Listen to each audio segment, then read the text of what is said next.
इस पूरे देश के मुसलमान इससे काफी खफा हैं इस बिल से। प्लानिंग ही बीजेपी का था, खास तौर से मुस्लिम समाज को नुकसान पहुंचाने का। आज जब हम पर संकट आई है, आज जब मेरे बाप दादाओं की संपत्ति छीनी जा रही है, उस पर जेडीयू जब खड़ी नहीं हो रही है, तब फिर आप मेरे साथ हैं कैसे?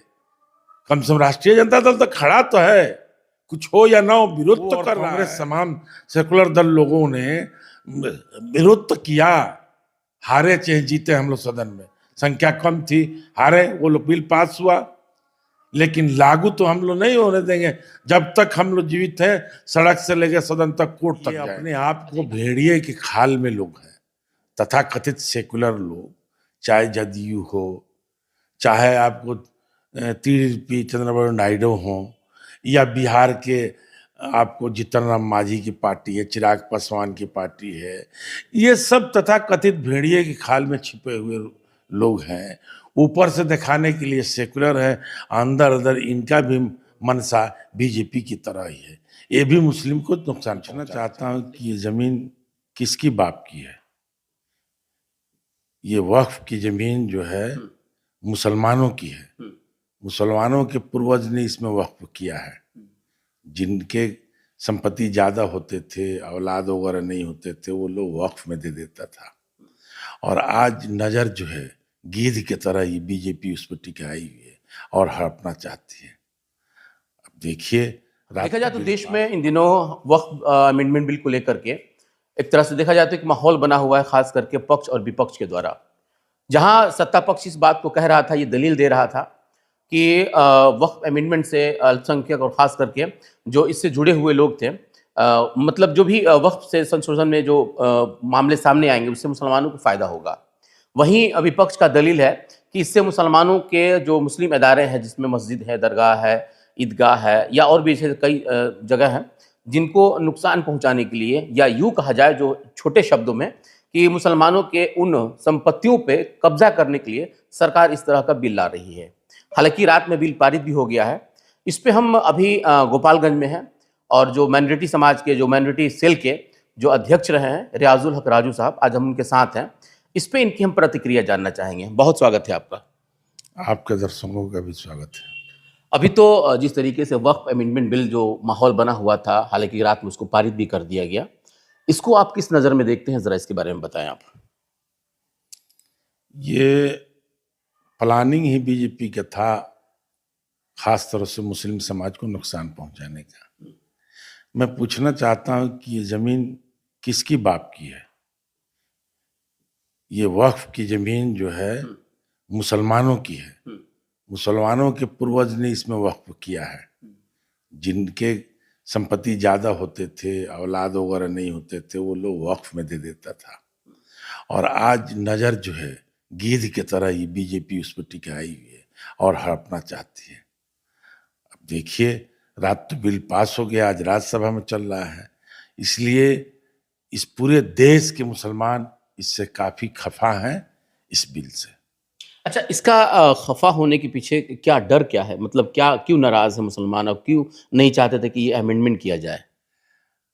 अब हमारी संपत्ति है, उस पे अब उसमें कलेक्टर को भी इन्वॉल्व कर दिया, तो ये हमारा संपत्ति को अदानी अंबानी को दे देगा, एक दिन आएगा और दे करके हम लोगों को रोड पे ला देगा। आज हम देख रहे थे न्यूज, तो बीजेपी ही कह रही है कि पूरे वर्ल्ड का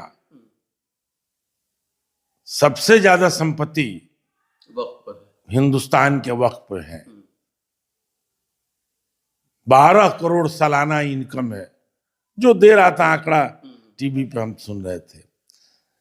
तो आखिर आपने क्यों ऐसा बनाया? आपकी नजर क्यों पड़ी? 1200 करोड़ है ना? 1200 करोड़। हाँ। तो मैं पूछना चाहता हूं कि मेरी जमीन है, हम मुसलमानों की जमीन है, आपका उस पर गिद्ध की तरह नजर पड़ा, आप मुसलमानों की संपत्ति छीनना चाहते हैं। ये जो है संविधान का सरासर उल्लंघन है, इसलिए हम लोग विरोध कर रहे हैं।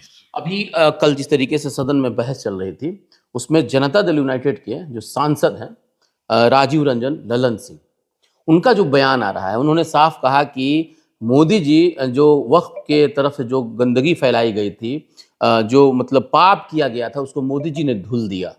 क्या एक सांसद को इस तरह की भाषा, वो भी सदन में, मतलब सही लगता है क्या? ललन सिंह का क्या बात को लीजिएगा। ललन सिंह कुछ दिन पहले बिहार में आए थे, तो उन्होंने कहा कि जनता दल यूनाइटेड को मुसलमान वोट नहीं देता है। इस तरह की वाणी यहाँ बोले हुए थे।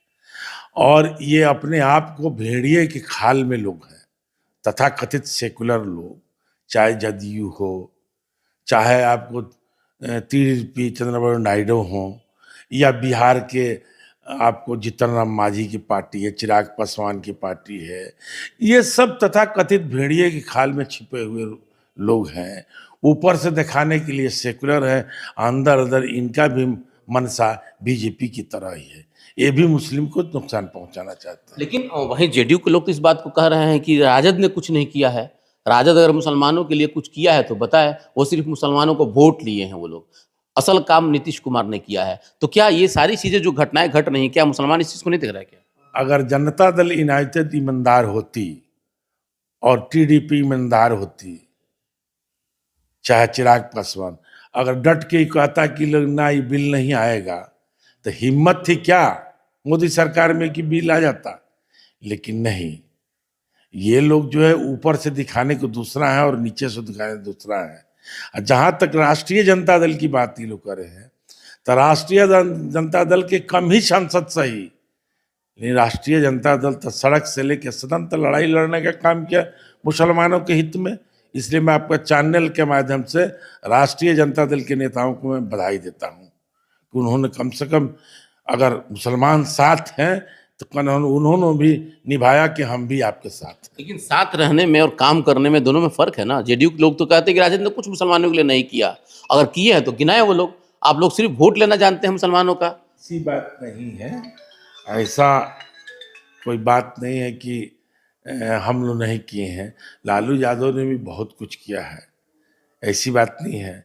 जहां भी मुसलमान, यही आडवाणी की रथ चली जा रही थी, पूरे देश में दंगा का माहौल था, जो है लालू जी ने इस जोरों से कहा कि सरकार रहे या ना रहे, और आडवाणी जी को उठवा के कहाँ गायब किया, कोई ठिकाना नहीं। यही तो गड़िया आ रहे थे, लालू जी का सरकार था तो उन्होंने कहा कि मैं उस प्लेन को नीचे नहीं आने दूंगा, और प्लेन को नीचे नहीं आने देना, ऊपर से ही पुर्तगड़िया चले गए थे। ऐसी बात थोड़े है कि लालू जी काम नहीं किए हैं, काम किए हैं, बहुत काम किए हैं। तो मुसलमानों के विकास के लिए क्या किया उन्होंने? मुसलमान पहले इज्जत ही नहीं रहेगा तो कहाँ से होगा? क्यों नहीं मुसलमानों का विकास हुआ? बहुत विकास हुआ, ऐसी बात नहीं। देखिएगा तब वो बहुत विकास मालूम देगा। अगर दोनों कंपेरिजन किया जाए तो बिल्कुल वो किसी हाल में नहीं है। जब हमारी इज्जत का लाज लिहाज नहीं रखेंगे तो हम धन दौलत लेके क्या करेंगे, रुतबा लेकर क्या करेंगे? आज जब हम पर संकट आई है, आज जब मेरे बाप दादाओं की संपत्ति छीनी जा रही है, उस पर जेडीयू जब खड़ी नहीं हो रही है, तब फिर आप मेरे साथ हैं कैसे? कम से कम राष्ट्रीय जनता दल तो खड़ा तो है, कुछ हो या ना हो विरोध तो कर रहा है।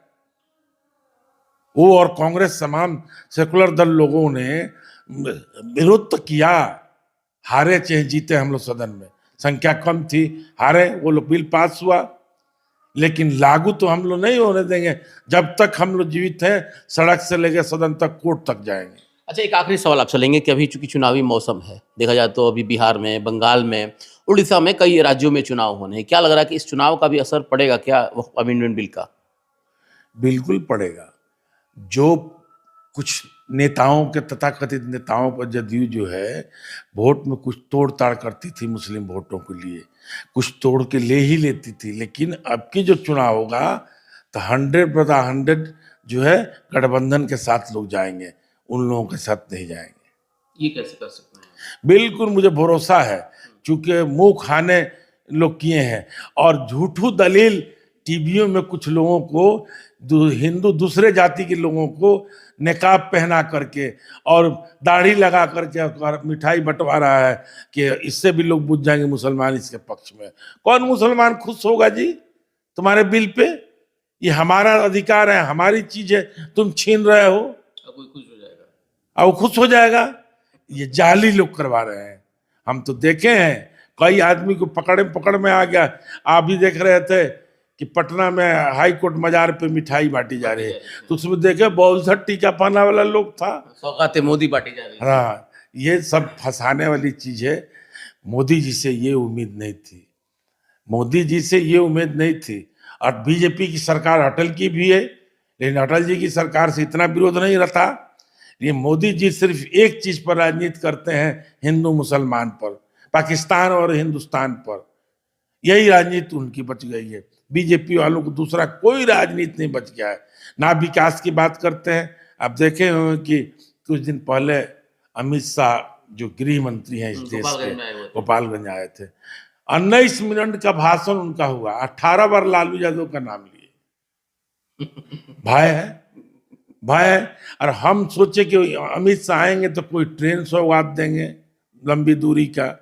हमारे यहाँ है जो है एयरपोर्ट नहीं है, एयरपोर्ट का सौगात देंगे। लेकिन कुछ भी ऐसा सुनने को नहीं मिला।